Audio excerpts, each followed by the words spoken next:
This is Carl at National RV Detroit, and I'm going to walk through this 2021 Salem Hemisphere fifth wheel model 378 FL. Okay, so here we are on the outside. This is not a floor plan video. This is not a sales video. This is just a how-to video. It's just very simple, and I just go around and show you some of the features and how that works. It's mainly for people who haven't owned RVs before or are unfamiliar with this type of trailer. Okay, so this door here goes into the bedroom area by the bathroom.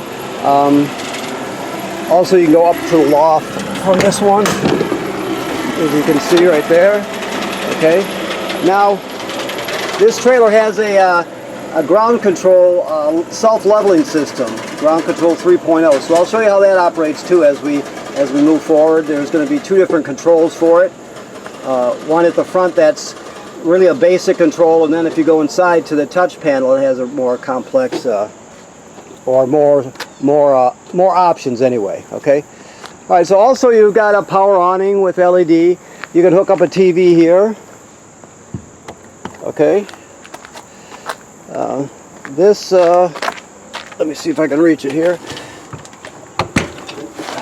This is your main entrance here, which goes into the kitchen and living area. All right. Outside speakers. Okay, so this is a kill switch for the battery. You can shut the battery off if you need to. Generally, you're going to leave it on because the solar panel will be charging the battery. When you're pulling it, your tow vehicle's alternator will charge the battery. When you're plugged in, the power converter will charge the battery. Okay, so but you have the option of shutting it off there when you put it into storage. Also, this device here is an inverter. So trailers have a converter which converts 12 volt or converts AC to DC power, 110 AC to 12 volt DC. This inverter does just the opposite. It takes 12 volts DC from your batteries and turns it into usable AC power. Then this would be wired to your refrigerator. Therefore, you can invert power from your batteries to run your refrigerator. Let's say you're going down the road and your tow vehicle's alternator is charging the batteries, and this device is converting it to AC power, and it's sending it to your refrigerator. Okay, so it does the exact opposite of a converter. All right. Now this will not run forever. You just have two 12 volt batteries in there, and so it's just going to pull from that till you can gain and you can lose. You'll start to lose, and eventually the batteries will run dry. Okay. Okay, I should say empty.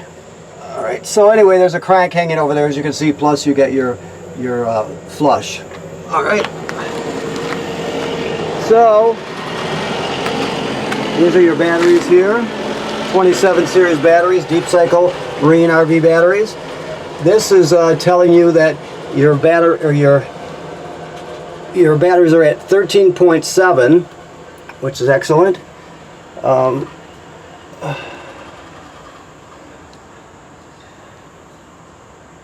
Okay, I've just never pushed that before. I was wondering why I was doing that. But anyway, that's what it's telling you there, just so you know. Okay.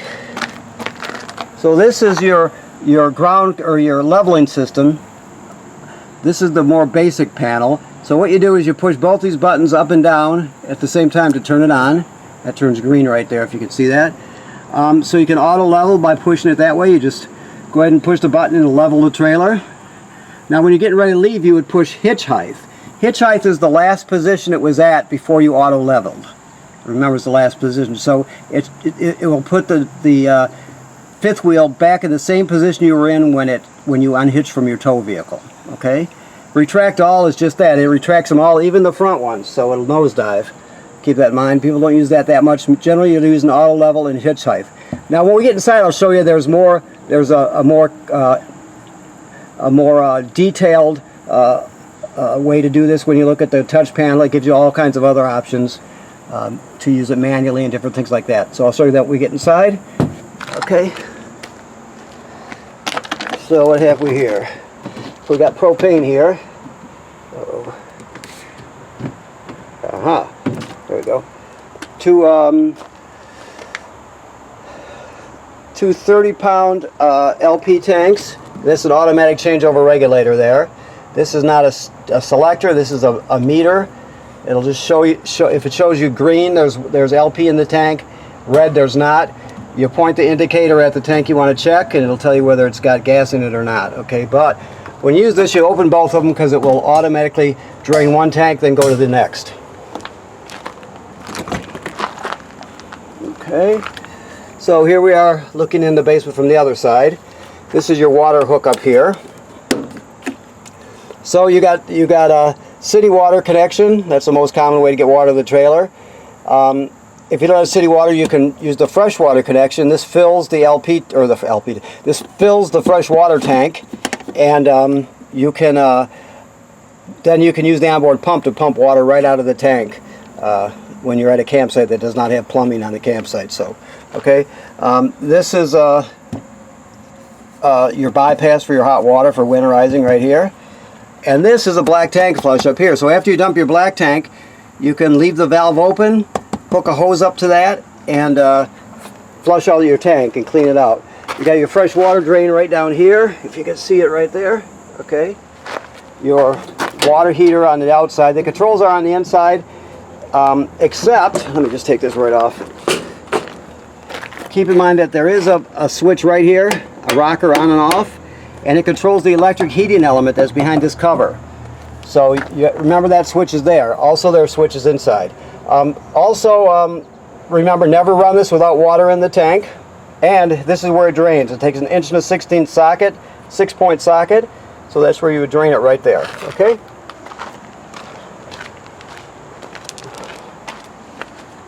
Okay, so you have, let's see what we got here. So you have 3 dump valves here. Your black tank valve and your 2 gray right there. Always dump the black first because the black is toilet water and waste. And then you dump the gray second, which is sink and shower water, just cleaner, dirty water than the black water. Then you leave this valve open right here and hook up the hose and run the black tank flush. Okay, now I just wanted to show you, if you see, some of these can be cranked out manually. If you can see, I'm trying to get a good view of it so I can point the camera at it. Just saw it, but where did it go? Oh, it's way over there. Okay, well, let me do it this way. You can't really see there's a shaft, a rod with a shaft through it, and if you look through this hole right here, you can see it. So that crank that I showed you in the front compartment, you can stick that right through there, put it on the shaft with the pin through it, and you can crank the opposite slide out in and out manually. There's also one on the other side to do this slide out. So you can get yourself out of trouble using that crank and putting it through that hole onto the shaft with the pin through it and cranking it manually. Okay. You got a 50 amp power cord with a reducer. It's a 50 amp system. Okay. I gotta pick up speed here because I only got a limited time with this camera. So this housing tells us it's pre-wired for a backup camera. Also, the ladder is built in, which is great because you can inspect your roof regularly. The manufacturer says every 90 days you want to inspect it.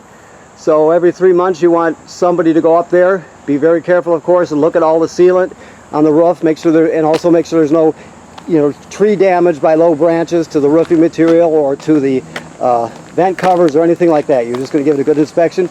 If you see an issue, get it taken care of immediately. That's important. There's the other. I told you there was another one of these little ports to put the crank through. This would crank the opposite slide room. Okay. Let's get some light in here. See if I can find the other panel here. Okay, let's see if I get lucky. It's I'm going to have to look a bit for it. You do have a touch panel here, but that touch panel right there just controls the leveling system. See?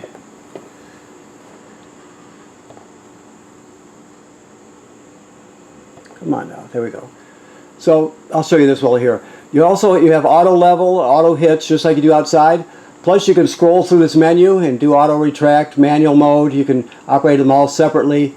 You can select the front, sides, or rear, and then operate it independently here. But most commonly you're going to use auto level and auto hitch, just like with the one outside. You have two thermostats here, one for zone A and one for zone B. Basically the bar, it selects it, then you can go through fan low, high, cool. Always try to run the fan and the air conditioner on auto, so high auto would be very common. So there you have it. Loft is coming on there. I'll shut it back off because I didn't need it to, but okay, so keep that in mind. Also, I'm still looking for the rest of the controls on this. I guess I should have looked before I came in here, so let me just look around real quick.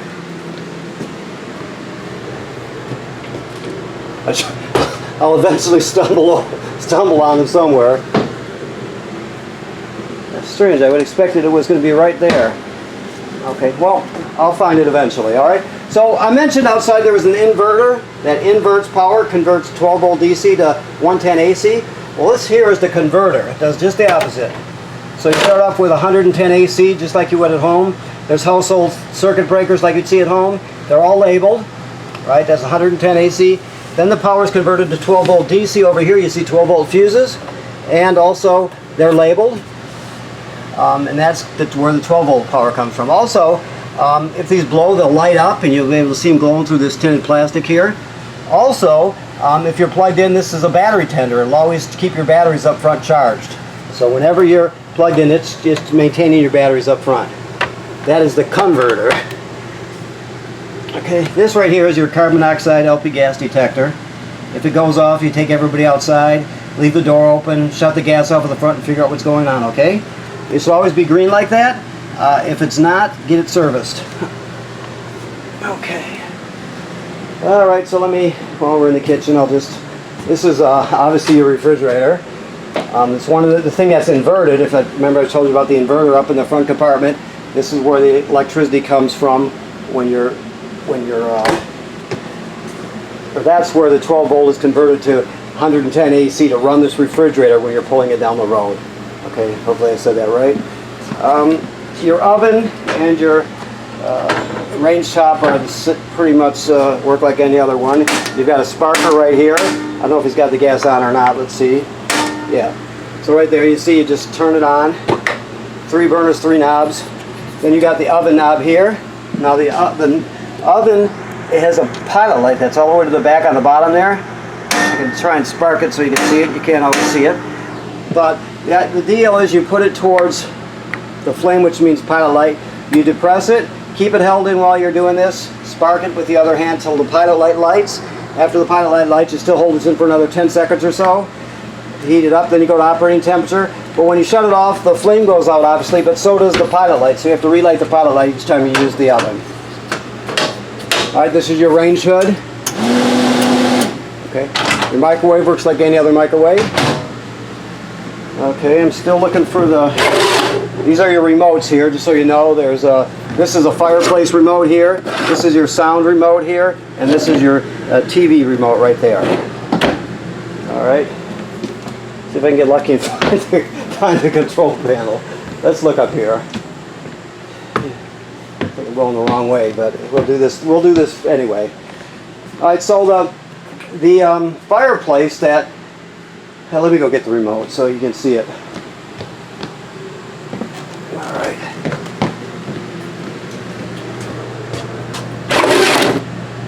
This one here. Okay, so the fireplace works on 110 AC, so on those days where you don't want to, you got a limited supply of LP in your 2 30-pound tanks, so when you just want to take the chill out of the room, you can use this.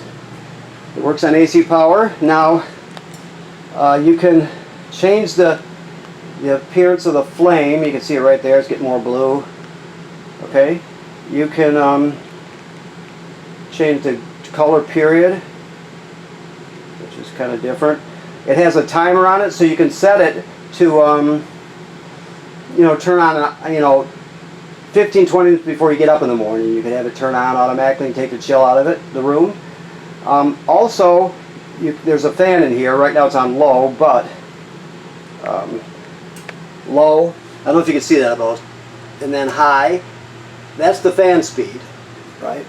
So, and that's off. So you have all those functions. It's a good a good space heater. Okay. Now, okay, what this is telling us is that it's pre-wired for a Wi-Fi, public Wi-Fi signal booster, which will consist of a router that goes here, and then an antenna that goes on the roof. Just if you're ever interested, and there's the web address you can go to, or you can call our people. But you can get a Wi-Fi booster for this with a router. This is the televator here, so you can see your television comes up. I'm not going to go all the way up with it, just show you what's happening with it. Okay. So look to make sure I'm not forgetting anything. So your sound system plays discs, CDs and DVDs right here. You can, let me get closer to it. You can stream off the USB, which is right here. You can use Bluetooth and stream wirelessly from your phone or tablet. It's got 3 speaker zones, or 2 speaker zones. Here's zone A and zone B. All right, B is outside, I believe. And all the normal function, it has an AM FM radio, so all the normal radio function it has also. So there's a lot you can do with it, and it sounds pretty decent, and so that's a good thing, of course. Also, you can pull these cushions off, and this is a hide-a-bed. It folds out 3 panels, and so does this one, I believe. Let me look. Yes, same thing with this one. So you got 2 beds in this room, and their foam panels are not so bad, really. Of course, you have theater seats here. I know I'm up very close with this, but I've got limited time and I've got limited options with this camera, so just keep that in mind, please. Okay. Oh gosh, here's the control panel right here. I just didn't bother looking around the corner. All right, so you can check your levels here. Fresh water has got a 1/3 in it. Your battery's charged, black, empty, gray number 2 empty. So as it graduates up in 1/3 increments. Once it gets past 2/3, you got to start thinking about dumping your gray and black tank. You got your lights here. Your water pump, I told you about the water pump to pump out of the fresh water tank and to winterize the trailer. Your water heater on gas is right there. I showed you where the electric is on the outside of the lower left-hand corner of the water heater itself outside. These are tank heaters, which are heating pads for your tanks. That'll extend your camping seasons. And then you have all the slide rooms. This one is an awning, the power awning in and out. Never leave the awning out unattended. If you're not going to be at the campsite, roll it in so the wind doesn't damage it. And then you got your 4 slide rooms, off door side, and anyway, so on and so forth. Let me go this way. So your bathroom works like any other bathroom, except for the toilet, if you don't know RV toilets. There's a flush pedal right here, and the black tank is directly below. Now there's no water hooked up, so you don't see the water flowing out. But this is the thing, you have to have water and chemical in the black tank before you start using it. So when you pull into the campground, you hook up your power and your water, you'll come in here, you have 1 dose of chemical, you put it right in the bowl, then you'll step on your flush pedal, water will come swirling out and wash the chemical into the black tank. You'll keep it open and stand on it till you put about a gallon or so of water in the black tank. Some people use more, it's up to you. But the thing is, you have to have water and chemical in it when you're starting off with a dry black tank. Otherwise the smell will be really, really bad. So make sure you do that. If you don't do it, you'll only make that mistake once anyway. So, all right, you got a power vent up here, and here's the controller for it. Let's get the lid and everything. Let's see here.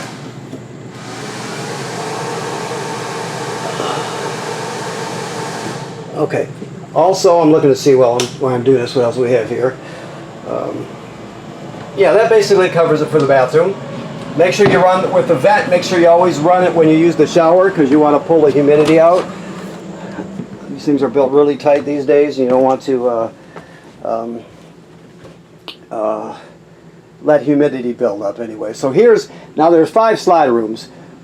For the 4 rear slide rooms, I showed you the switches. This is the one for the bedroom slide right here. Okay, that's why I hesitated when I was there. I had to come up here and look to see what's happening. This is pre-wired for a washer. Okay, you can see the hookups there. So keep that in mind. You can add that or just use this for storage, whichever you want to do. The bed pulls up and there's storage underneath, of course. All right. You got USB charging ports everywhere, which is great. Now your loft, let me see where the buttons are. Your loft is here. I believe it has 2 beds in it for kids and visitors. It's actually not so bad.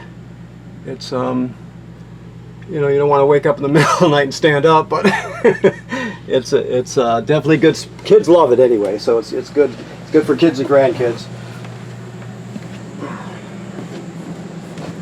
Okay, I think I've covered just about everything. I know I glossed over some things. I talked pretty fast, but like I said, I have limited time with this system. So, okay.